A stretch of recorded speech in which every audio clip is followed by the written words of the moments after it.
Meus irmãos, um tema muito importante que a gente vê nas Escrituras e que até muitas vezes é usado contra o cristianismo é o tema do sofrimento, né?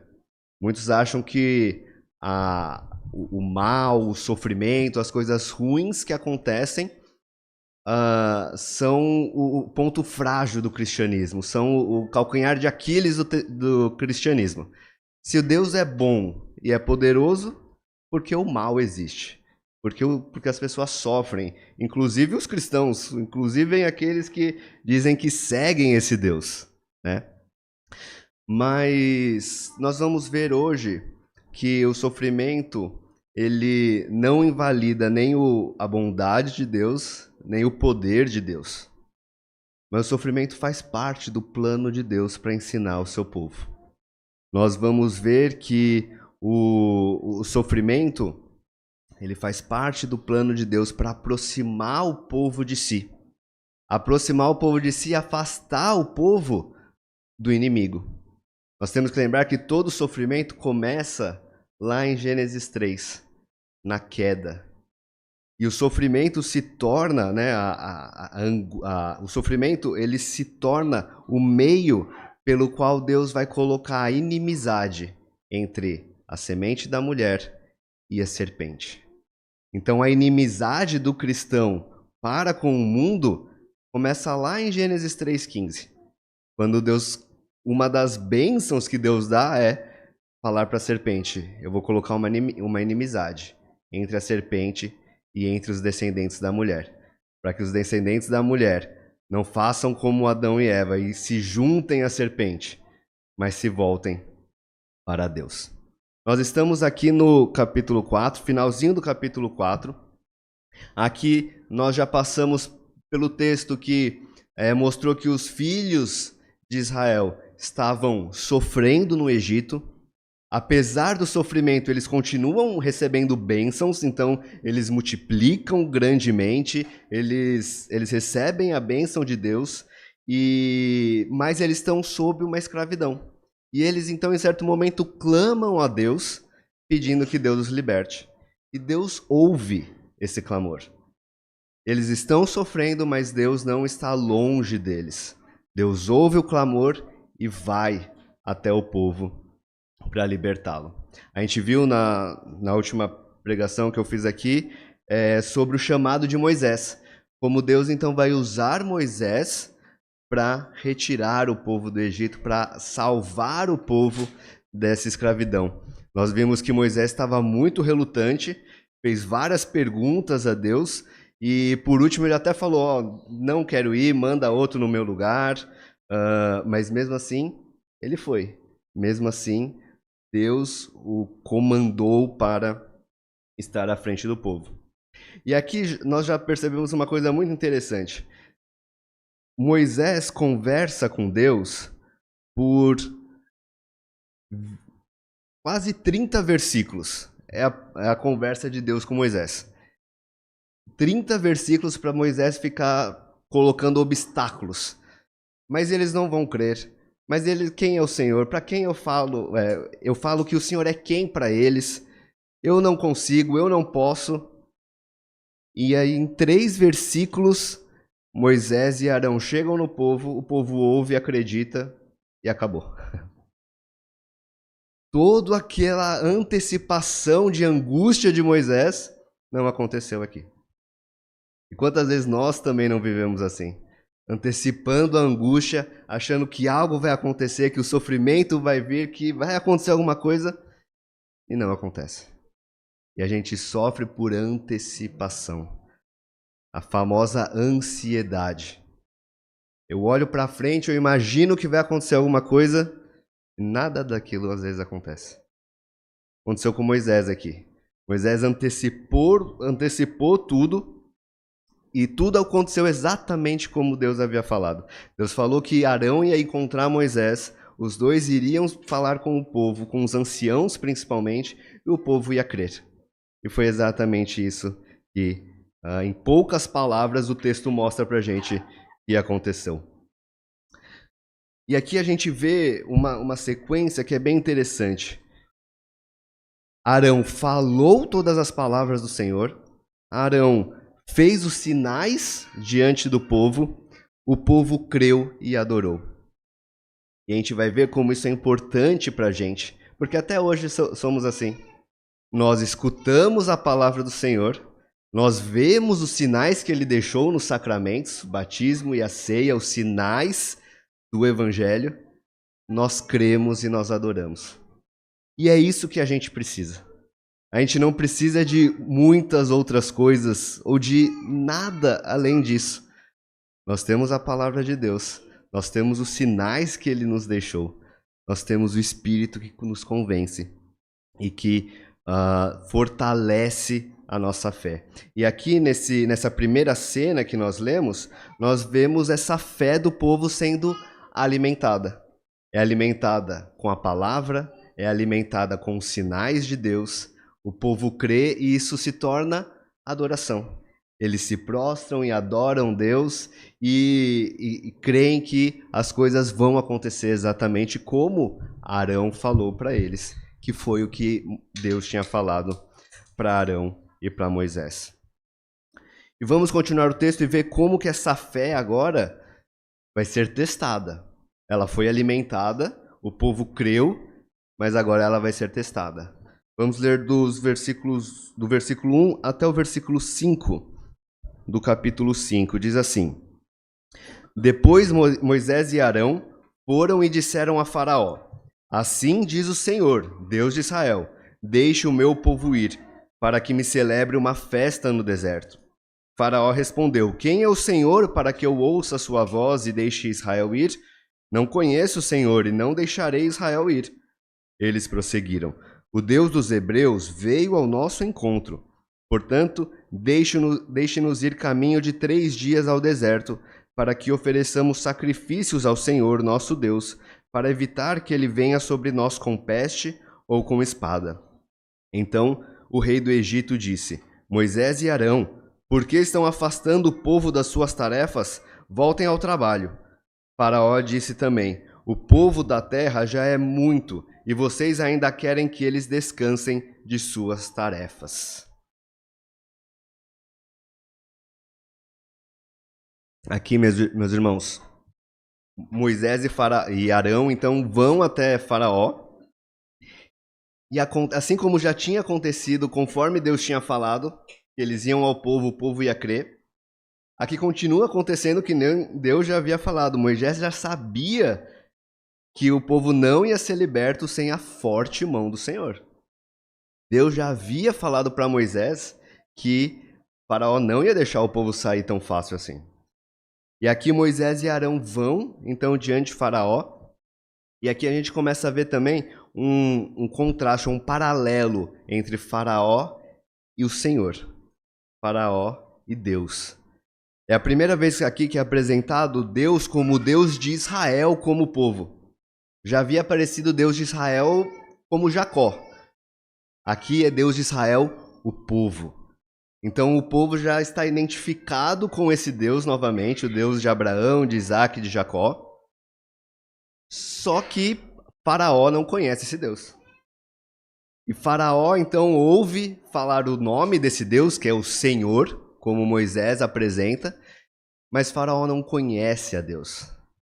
E aqui vai estar um tema importante do livro de Êxodo, que Deus vai fazer sinais para que todos o conheçam. Ele faz sinal para o povo saber quem ele é, e ele faz sinal para que todo o Egito, principalmente na figura de Faraó, saiba quem ele é. Então Deus vai conduzindo a história como se estivesse se apresentando. Eu sou esse Deus. Eu sou o Deus poderoso. Faraó, você acha que os deuses do Egito são alguma coisa? Você acha que você é alguma coisa? Eu, o Deus de Israel, sou muito maior que você. Eu sou muito mais poderoso do que você. E ao mesmo tempo Deus está falando para o seu povo. Vocês temem a Faraó, porque vocês o veem como alguém forte, poderoso, com poderes, mas eu vou mostrar para vocês que eu sou muito mais poderoso do que ele. Eu faço todas as coisas como eu quero, inclusive uso a Faraó para cumprir os meus objetivos. E aqui começa para o povo, um autor chama de um abismo entre promessa e realidade. A promessa de Deus foi feita, vocês vão sair do Egito, eu vou levar vocês para fora dessa escravidão. Mas a realidade a gente vai ver que começa a ser outra. A realidade é de sofrimento. A realidade é de perseguição. Lembra da serpente e da mulher? A serpente não vai deixar que o descendente da mulher, vai tentar impedir que o descendente da mulher esmague a sua cabeça. A serpente vai sempre perseguir o povo de Deus. E a gente vê isso um pouco aqui, essa provação da fé. Esse teste daquela fé que foi dada a eles. Um autor, Matthew Henry, diz que esses passos estranhos do Senhor para libertar o seu povo, ele frequentemente leva o povo às máximas dificuldades, quando Deus está pronto a oferecer para eles o descanso. Existe aqui um paradoxo. Quanto pior, melhor. Quanto mais o povo se encontrar numa situação que eles percebem que não é a força deles, que eles não podem fazer nada, que eles dependem totalmente de Deus, maior vai ser a libertação. Maior vai ser o louvor que eles vão dar a Deus. Maior vai ser os feitos de Deus.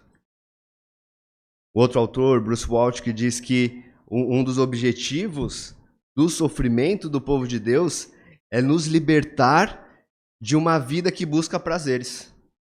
Nós poderíamos fazer as coisas boas, receber logo uma dádiva de Deus, receber logo uma recompensa por aquilo que fizemos, e então viver numa base de troca com Deus. Eu faço algo bom, Deus recompensa me dando outra coisa boa. Eu vou fazer coisas boas e vou receber coisas boas. O objetivo da minha vida vai ser ter coisas boas, viver uma vida boa, feliz, tranquila. Esse autor ele chama a atenção para que a Bíblia ensina uma outra coisa, ensina uma outra visão de vida. A visão de boa vida nas Escrituras não é uma visão exatamente agora de paz e calmaria, sem problemas e sem preocupações. A visão de boa vida nas Escrituras é uma visão com Jesus. Nós aguardamos o dia que a paz reinará. Mas hoje, o bastante é estar com Jesus. Hoje, o bastante é receber a graça de Deus e ter a companhia de Jesus. Então, precisamos sofrer para receber consolo, força e proteção, enquanto aguardamos com paciência que Deus revele plenamente a sua glória. A glória de Deus é revelada nessa salvação, quando Ele nos tira do sofrimento e nos leva ao descanso. É exatamente o que Ele está fazendo com o povo aqui no Êxodo, tirando o povo da escravidão e levando para a terra do descanso, para a terra prometida, para Canaã. Uma outra lição do sofrimento é que ela pode ser resposta de oração. O sofrimento pode ser resposta das nossas orações. O livro do Êxodo começa com o povo clamando a Deus por libertação, e é isso que Deus está fazendo. Mas a libertação não virá sem o sofrimento, não virá sem o juízo de Deus sobre o Egito, não virá sem Deus demonstrar ao povo que Ele é um Deus fiel, que Ele é um Deus poderoso. E isso tudo tem um enredo de sofrimento. Quantas vezes nós já não pedimos por mais fé, por mais santidade, por confiar mais em Deus, mesmo em circunstâncias ruins? Ele nos ensina tudo isso através do sofrimento. Ele nos ensina tudo isso através da aflição. Então, quando estamos passando por sofrimento, por aflição, estamos angustiados, nós temos que nos lembrar disso. Deus me trouxe até aqui. Deus está aqui comigo. E Ele promete que vai me levar para um lugar melhor. Ele promete que na glória todo esse sofrimento acabará. E nós temos certeza disso, porque nós sabemos que a serpente já foi derrotada. Então a provação da fé, Tiago vai dizer, produz perseverança. E certamente todos nós já pedimos por mais fé. E Deus fortalece a nossa fé através do sofrimento. Então, para aqueles que estão passando por sofrimento, lembre-se disso. É um período de teste da fé para ela sair fortalecida. E aqueles que não estão passando por sofrimento, lembrem-se que Jesus disse que passaríamos. Então nós temos que nos preparar, estarmos preparados, porque a qualquer momento essa aprovação pode chegar, esse teste pode chegar, e nós não podemos ser pegos desapercebidos. Nós temos que estar prontos para lidar com o sofrimento. E não foi isso que o povo fez. Vamos ler agora o restante do capítulo 5, até o versículo 21. E a gente vai ver que o povo tinha uma fé que foi alimentada. Essa fé é testada pelo sofrimento. E essa fé é perdida. O povo se volta não para Deus, mas se volta para Faraó. A partir do verso 6 diz assim: Naquele mesmo dia, Faraó deu uma ordem aos feitores do povo e aos seus capatazes, dizendo: Daqui em diante, não forneçam mais palha ao povo para fazer tijolos como antes, que eles mesmos ajuntem para si a palha, mas exijam deles a mesma quantidade de tijolos que antes faziam. Não diminuam a cota. Eles estão desocupados e por isso gritam: Vamos, sacrifiquemos ao nosso Deus. Imponham mais serviço a esses homens, para que se mantenham ocupados e não deem ouvidos às palavras mentirosas. Então os feitores do povo e seus capatazes foram e falaram ao povo: Assim diz Faraó: Não fornecerei mais palha para vocês. Vão vocês mesmos e ajuntem palha onde a puderem achar, porque não haverá redução no trabalho de vocês. Então o povo se espalhou por toda a terra do Egito para juntar restolho em lugar de palha. Os feitores os pressionavam, dizendo: Terminem o trabalho de vocês, a tarefa de vocês, como quando havia palha. E os capatazes dos filhos de Israel, que os feitores de Faraó tinham posto sobre eles, foram açoitados. Os feitores perguntavam aos capatazes: Por que não terminaram nem ontem nem hoje a tarefa de vocês, fazendo tijolos como antes? Então os capatazes dos filhos de Israel foram se queixar a Faraó, dizendo: Por que o Senhor trata assim a seus servos? Já não nos fornecem palha, mas nos dizem: Façam tijolos. Eis que estes seus servos são açoitados, porém o seu próprio povo é quem tem culpa. Mas Faraó respondeu: Vocês são os desocupados. Vocês estão desocupados e por isso dizem: Vamos e sacrifiquemos ao Senhor.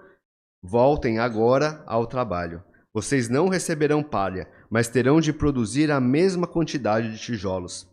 Então os capatazes dos filhos de Israel se viram em aperto, porque diziam a eles: Não haverá redução na quantidade de tijolos, na tarefa diária de vocês. Quando saíram da presença de Faraó, até o 19.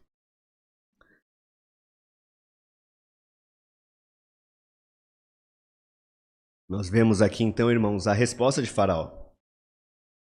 Deus já havia falado para Moisés que Faraó não ia deixar o povo sair facilmente. E aqui nós vemos que Faraó, o que ele faz? O povo fazia muitos tijolos, né? E usava palha e barro e muitas coisas. E o Faraó então fala: não vamos mais dar palha para eles. Eles têm que ir atrás da palha, voltar, fazer os tijolos e fazer na mesma quantidade que faziam antes. E, obviamente, isso não é possível para eles. E eles não atingem a cota que eles deveriam atingir.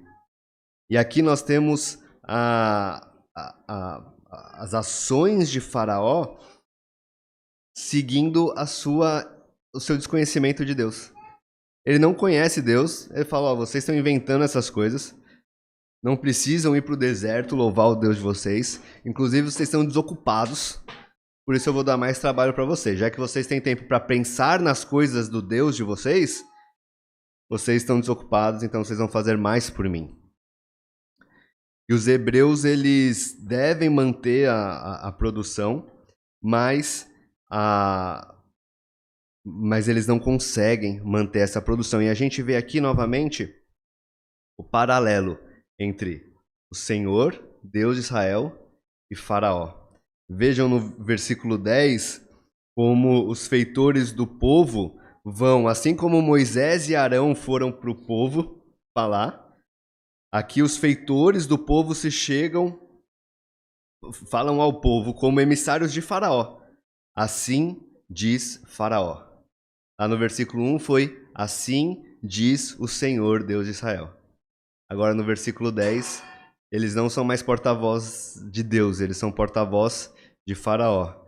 E eles começam a palavra de Faraó do mesmo jeito. Assim diz Faraó. E a escravidão do povo é pesada, e é tão pesada que eles começam a ficar cegos para Deus. Eles não clamam mais a Deus como eles clamaram no começo do livro do Êxodo. Eles vão clamar a Faraó. Eles não se veem como servos do Deus de Israel. Eles falam duas vezes, nós somos seus servos, por que você está tratando a gente assim, Faraó? Então o povo, diante da aflição, diante do sofrimento, eles se esquecem de Deus. Eles não buscam a Deus, eles buscam Faraó. Eles não se veem como servos de Deus, eles se veem como servos de Faraó. E muitas vezes isso acontece com a gente.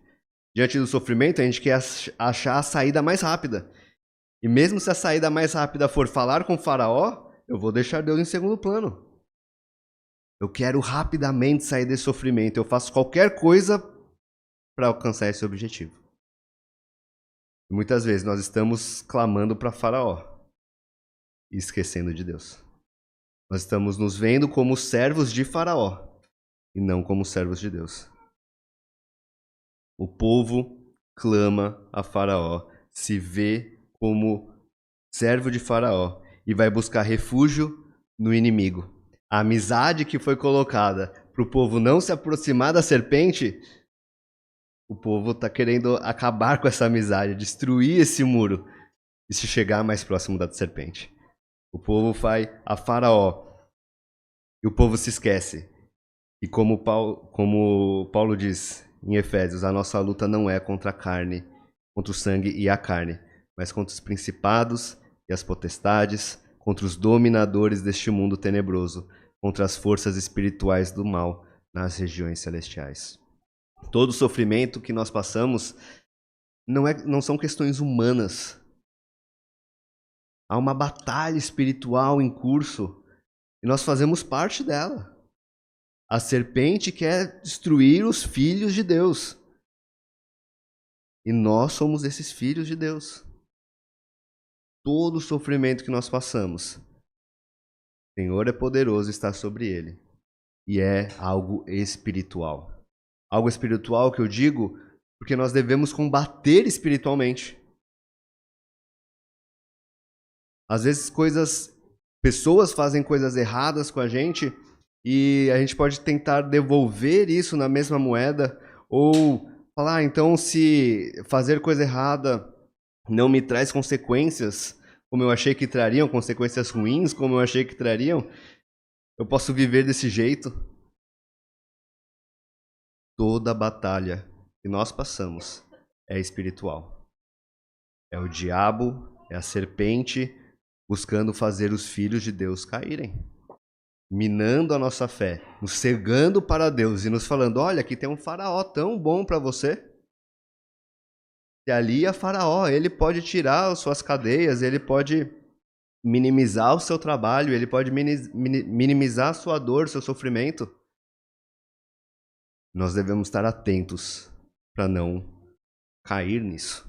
E uma das coisas que mais nos leva para Faraó, como o povo está fazendo aqui, é o descontentamento. Sofrimento vem, e em vez de perseverarmos, continuarmos buscando a Deus, enxergarmos esse sofrimento como um teste da fé, para ela ser fortalecida, para eu me aproximar de Deus, o descontentamento vem. E aí, com o descontentamento, vem a cegueira para Deus. Com o descontentamento, vem o distanciamento de Deus. Eu não me lembro mais do que Deus me falou nas Escrituras, assim como o povo não se lembrava mais do que Moisés e Arão tinham falado para eles. Tem um autor que fala que a aflição, ou esse descontentamento, é uma pílula, é um remédio, que ao ser embalada com paciência e submissão, pode ser facilmente engolida. Mas o descontentamento mastiga a pílula e assim amarga a alma. Se passarmos pelo sofrimento com paciência e submissão a Deus, nós vamos conseguir engolir sem sentir o gosto da pílula. Mas quando o descontentamento vem, nós estamos mordendo aquele remédio ruim e já sentindo todo o amargor. Então, meus irmãos, nós temos que estar atentos, porque o sofrimento pode nos cegar a ponto de não nos lembrarmos que o Senhor é o nosso escudo. Ele é quem ouve as nossas aflições, e o povo já tinha esse conhecimento. O povo adorou a Deus porque percebeu que Deus ouviu a aflição deles, o choro deles, o clamor deles. O povo estava tão cego que se esqueceu de todas essas coisas, e nós precisamos pensar a quem estamos recorrendo. Diante do sofrimento, das aflições, para quem nós clamamos? Nós clamamos como salmista, abrindo o coração para Deus e falando para Deus todas as coisas que estão no nosso coração? Ou nós recorremos a um faraó do nosso tempo? Nós recorremos a pessoas que não vão nos levar para mais próximo de Deus. Nós recorremos à mentira, ao engano. Nós recorremos à política, nós recorremos ao dinheiro. Muitas vezes nós estamos recorrendo aos faraós do nosso tempo, esquecendo de Deus. Cuide para que isso não aconteça. Cuide, porque a gente pode estar procurando a saída do nosso sofrimento em um lugar que não é Deus. Um lugar que Deus não está lá. E essa fé, então, foi uma fé alimentada, foi uma fé testada e uma fé que se virou para Faraó. Uma fé que sucumbiu. Uma fé que foi tirada de Deus e foi colocada nos ídolos. E vamos ler o restante desse texto agora para ver como Deus responde a essa falta de fé do povo. O povo está numa situação ruim e agora Deus vai mostrar o que eles precisam para que a fé deles seja estabelecida. Vamos ler do versículo 20 até o versículo 8 do capítulo 6. Diz assim: Quando saíram da presença de Faraó, encontraram Moisés e Arão, que estavam à espera deles, e lhes disseram: Que o Senhor olhe para vocês e o julgue, porque vocês nos fizeram odiosos aos olhos de Faraó e diante dos seus servos, dando-lhes a espada na mão para nos matar. Então Moisés, voltando-se ao Senhor, disse: Ó Senhor, por que afligiste esse povo? Por que me enviaste? Pois desde que me apresentei a Faraó para falar-lhe em teu nome, ele tem maltratado este povo, e tu nada fizeste para livrar o teu povo. Então o Senhor disse a Moisés: Agora você verá o que eu vou fazer a Faraó, pois por mão poderosa os deixará ir e por mão poderosa os expulsará da sua terra. Deus falou a Moisés e lhe disse: Eu sou o Senhor. Apareci a Abraão, a Isaque e a Jacó como Deus Todo-Poderoso, mas pelo meu nome, o Senhor, não lhes fui conhecido. Também estabeleci a minha aliança com eles, para dar-lhes a terra de Canaã, a terra em que viveram como estrangeiros. Eu também ouvi os gemidos dos filhos de Israel, os quais os egípcios escravizam, e me lembrei da minha aliança. Portanto, diga aos filhos de Israel: Eu sou o Senhor. Vou tirá-los dos trabalhos pesados no Egito. Vou livrá-los da escravidão. Vou resgatar vocês com braço estendido e com grandes manifestações de juízo. Eu os tomarei por meu povo e serei o seu Deus. e vocês saberão que eu sou o Senhor, seu Deus, que os tiro dos trabalhos pesados no Egito. Eu os levarei para a terra que jurei dar a Abraão, a Isaque e a Jacó. Darei essa terra a vocês como herança. Eu sou o Senhor.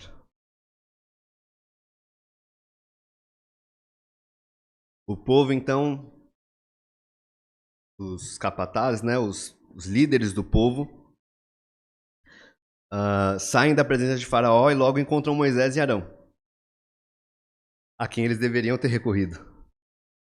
E eles já chegam com aquele descontentamento, com aquela aflição, cegos por causa do sofrimento. Eles culpam Moisés e Arão por tudo que está acontecendo com eles. E de certa maneira eles estão culpando o próprio Deus. E é isso muitas vezes que a gente faz. E Moisés, ele se mostra e aqui ele já começa a mostrar que ele é um mediador levantado por Deus, mas que nós precisamos de um mediador melhor do que Moisés. Porque Moisés ouve a voz do povo.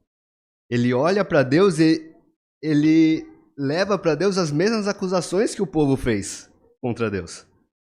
Ele volta com todas aquelas dúvidas que ele tinha. Por que o Senhor me chamou? Por que nós estamos sofrendo? Por que essas coisas estão acontecendo? Ele claramente compara Faraó com Deus. Ele fala, Faraó está fazendo coisas e a gente não vê o Senhor fazendo nada. Faraó está agindo, está trazendo mais sofrimento sobre nós. E o Senhor, Deus, o que o Senhor está fazendo? Até agora nada, não vejo nada. Moisés se coloca contra Deus. E ele se mostra de novo, né, mais tendente a Faraó do que a Deus. Fala, Faraó está respondendo alguma coisa e o Senhor não está respondendo nada. E muitas vezes a gente faz isso. A gente acha que o pecado vai nos dar alguma coisa e Deus não nos dá. Eu vou mentir porque com a mentira eu consigo algo melhor que Deus não vai me dar. Eu vou adulterar porque com adultério eu consigo algo melhor que Deus não vai me dar. Eu vou atrás, eu vou gastar a minha vida em prazeres, em séries, em mídias sociais, porque ali eu tenho um prazer que Deus não vai me dar. Eu busco companhia de pessoas que não agradam a Deus e eu vou ouvir essas pessoas, eu vou me sentar com elas, porque ali eu tenho mais alegria do que as coisas que Deus vai me dar. Moisés está dizendo, Faraó está fazendo alguma coisa. E o Senhor? O que o Senhor está fazendo? O que o Senhor vai nos dar? E nós vemos que mesmo diante de tudo isso, a resposta de Deus é uma resposta de graça. E é interessante que Deus ele não traz nada novo aqui. Tudo que ele falou aqui nesse texto que a gente leu, ele já havia falado para o povo. Ele falou, eu sou o Senhor. Eu sou o Deus poderoso. Eu sou o Deus que prometeu e que vai cumprir. Eu sou o Deus de Abraão. Eu fiz as promessas e tudo que eu falei eu vou cumprir. Eu sou o Deus poderoso. Faraó vai deixar vocês ir porque a minha mão é poderosa sobre Faraó. Deus não traz nada novo para o povo. Ele só relembra o povo das palavras que ele já tinha falado. Ele mostra a soberania dele. Olha, nada disso está fora do meu controle. Nada disso está acontecendo sem que eu o saiba. Ele mostra a misericórdia dele. Vocês vão sair daí. Eu prometi, eu vou cumprir. Vocês vão sair dessa escravidão. E ele mostra a fidelidade dele. Isso é muito importante para a gente, porque isso mostra que a gente não precisa nada, de nada, além das palavras do Senhor. No sofrimento, na aflição, o que a gente precisa é ser lembrado das velhas verdades que nós já conhecemos. Por isso que no sofrimento e na aflição, Nós devemos nos voltar para a palavra de Deus. Nós devemos procurar pessoas que vão nos voltar para a palavra de Deus, que vão nos lembrar da graça de Deus. Deus não fala nada novo para o povo. Ele só repete e lembra o povo aquilo que eles já sabiam. E o último versículo que a gente vai ler, o versículo 9, a gente vê que o povo não se contenta com isso. O povo está muito cego para ver o que Deus está fazendo. No versículo 9 diz: desse modo Moisés falou aos filhos de Israel, mas eles não deram ouvidos a Moisés, por causa da angústia de espírito e da dura escravidão. A alma abatida, a alma sofrida, tende a se afastar do consolo de Deus. E nós que estamos em volta de alguém que está sofrendo, ou nós que estamos nos preparando, porque sabemos que o sofrimento pode chegar a qualquer momento, nós temos que lembrar disso. E muitas vezes as pessoas estão tão mergulhadas no sofrimento que elas não conseguem ver Deus. E em vez de trazer juízo, nós devemos trazer graça. Foi isso que Deus fez com o povo. Deus trouxe graça para eles, mesmo eles estando totalmente cegos para o que Deus estava fazendo. Nós podemos ser agentes da graça de Deus na vida daqueles que estão cegos, estão sofrendo tanto, estão tanto escravizados pelo pecado, que não conseguem ver a graça de Deus. João Calvino diz que, visto que é natural que sejamos assim afligidos pela dor e pelo sofrimento, aprendamos com este exemplo a lutar para que nossas mentes escapem de suas tristezas, pelo menos até que possamos receber a graça de Deus, pois não há maior maldição do que tornar-se pesado e entorpecido a ponto de ficar surdo às promessas de Deus. Então nós precisamos aprender a lutar contra a incredulidade. Contra a incredulidade diante das aflições. Como nós vimos, essa guerra é espiritual. E o Senhor nos dá armas espirituais para batalhar nessa guerra. 3 aplicações rapidamente para a gente, meus irmãos, diante desse texto. Nós devemos lembrar que o propósito do sofrimento é nos levar à comunhão com Deus. Deus diz isso no versículo 7, eu os tomarei por meu povo e serei o seu Deus. Essa é uma frase que é continuamente repetida nas Escrituras. Eu sou o Deus de vocês e vocês são o meu povo. O sofrimento, a gente pode, para passar pelo sofrimento, nós devemos nos recordar que Deus faz essa promessa. Eu serei o seu Deus e vocês serão o meu povo. E essa promessa não é anulada pelo sofrimento, pelo contrário. Muitas vezes o sofrimento é o caminho para essa promessa ser cumprida. O sofrimento é o caminho pelo qual Deus está nos afastando do inimigo, na inimizade que Ele colocou, nos aproximando dele. Segunda coisa é que a gente precisa fortalecer a nossa fé. A gente precisa buscar a graça de Deus para que a nossa fé seja fortalecida. 1 Pedro diz assim, alegrai-vos na medida em que sois participantes dos sofrimentos de Cristo, para que também em sua glória vos alegreis. Nós devemos buscar a graça de Deus para que no sofrimento nós possamos lembrar disso. Nos alegrar no sofrimento de Cristo, porque assim como Ele teve vitória, nós também temos vitória nele. Nós devemos buscar então a palavra de Deus, os sinais de Deus nos sacramentos. Buscar encher o nosso coração daquilo que Deus prometeu. E assim então crescer em fé e não ter a nossa fé abalada a ponto de ficarmos cegos e não ouvirmos mais a Deus, como aconteceu com o povo aqui. Em último lugar, meus irmãos, lembremos do maior exemplo de sofrimento, que é Jesus Cristo.